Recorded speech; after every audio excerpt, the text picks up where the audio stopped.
स्वागत है और सीएम अशोक गहलोत का जोधपुर दौरा। जोधपुर पहुंचे हैं सीएम अशोक गहलोत। प्रदेश प्रभारी सुखजिंदर सिंह रंधावा, प्रदेश अध्यक्ष गोविंद सिंह डोटासरा भी उनके साथ है और कार्यकर्ता सम्मेलन में हिस्सा लेने के लिए सीएम अशोक गहलोत पहुंचे। तस्वीरें आपको दिखा रहे हैं। गांधी मैदान में कार्यकर्ता सम्मेलन आयोजित किया जा रहा है।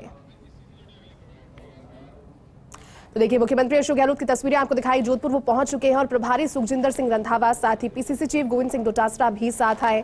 लेकिन इस दौरान जब सवाल पूछा गया तो डॉक्टर्स की हड़ताल पर सीएम अशोक गहलोत ने जवाब दिया। उन्होंने कहा कि चिकित्सकों को अनावश्यक गलतफहमी हो रही है, सरकार के दरवाजे अभी भी खुले हैं। कोरोना के दौरान चिकित्सकों ने पूरा सहयोग किया। राइट टू हेल्थ बिल लागू करने से चिकित्सकों का भी मान सम्मान बढ़ेगा। ये समझने की जरूरत उस गलतफहमी को दूर करके करनी उन्हें होगी। चिकित्सकों से हड़ताल खत्म करने की भी अपील इस दौरान सीएम अशोक गहलोत ने की। उन्होंने कहा कि लोकतंत्र खतरे में है, न्यायपालिका और चुनाव आयोग पर दबाव ऑलरेडी बना हुआ है। ईडी सीबीआई का उपयोग विरोधियों के खिलाफ हो रहा है। और इस दौरान जब उनसे पूछा गया, उन्होंने कहा कि हिंदू मुस्लिम की राजनीति करने की सीमा होती है, देश कब तक सहन करेगा इस तरह की राजनीति। राहुल गांधी ने अडानी मामले को लेकर सवाल उठाए और राहुल गांधी पर ही झूठे आरोप लगा दिए गए।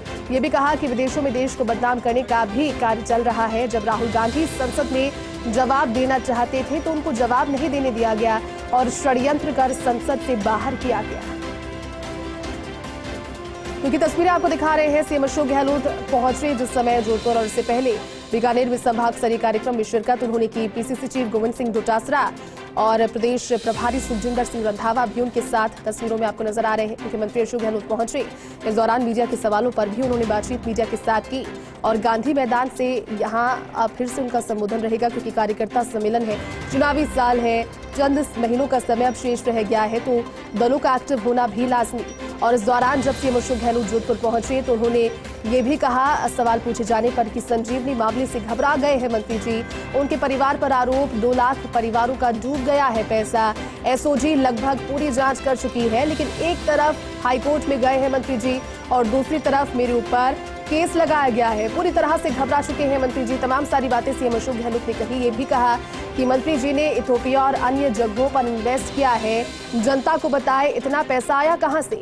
अगर संजीवनी वालों से उनका रिश्ता नहीं रहा तो उन्होंने जनता के सामने आकर बयान देना था कि पहले वो मेरा दोस्त था लेकिन अब मेरा सही नहीं है, कोई लेना देना।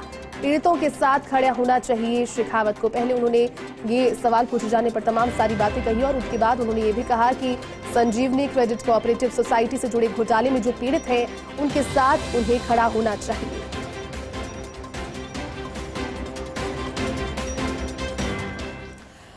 खबरों में बने रहने के लिए बेल आइकन दबाएं और फर्स्ट इंडिया न्यूज को सब्सक्राइब कीजिए।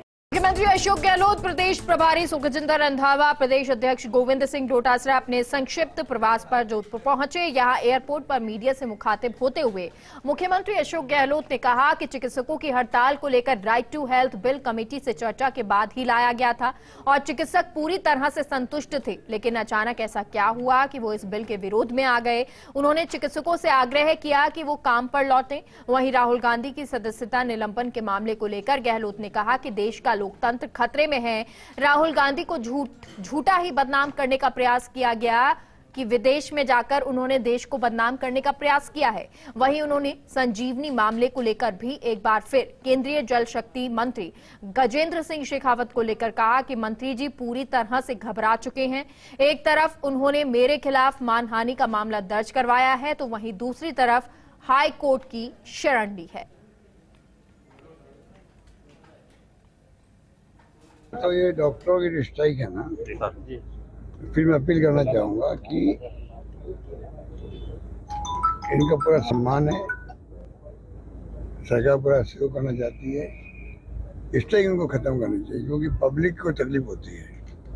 डॉक्टर को लोग ईश्वर मानते हैं और ये एक्ट जो बना है ये पब्लिक के इंटरेस्ट में है। जैसे डॉक्टर मनमोहन सिंह जी ने, सोनिया गांधी जी ने RTI RTE food security act बनाया था और नरेगा बनाया, मनरेगा। उसी स्टाइल से हम चाहते हैं कि राइट टू हेल्थ मतलब सबको हेल्थ का अधिकार मिल जाए हमेशा के लिए। इनका तो प्रोविजन जो है, इनको गलतफहमी जो हुई थी हमने दूर कर दी।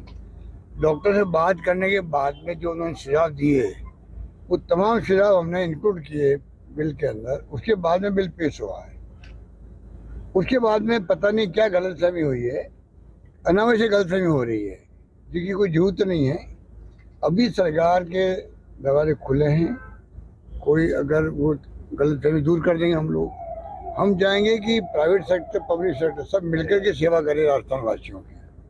और जब इतनी योजना मॉडल स्टेट के रूप में आए हैं देश के अंदर, 25 लाख का बीमा है, 10 लाख का दुर्घटना बीमा है, और एक माहौल बना पूरे देश में, राजस्थान का मान सम्मान बढ़ा है, बल्कि राजस्थान के डॉक्टर्स जो है उनका मान सम्मान बढ़ा है। कोरोना के अंदर भी हमने अपील की 3 लोगों से, उस पर भी पूरा सहयोग मिला, नर्सेज हो, डॉक्टर हो, कंपाउंडर जो भी हो। और आज भी हम अपील करना चाहेंगे, आप हम सब मिलके ही तो मान सम्मान बढ़ेगा प्रदेश का, इनका मान सम्मान बढ़ता है। आज अगर देश के अंदर मॉडल बना राजस्थान, तो हर डॉक्टर जो राजस्थान का होगा पूरे देश में उसका मान सम्मान बढ़ा है।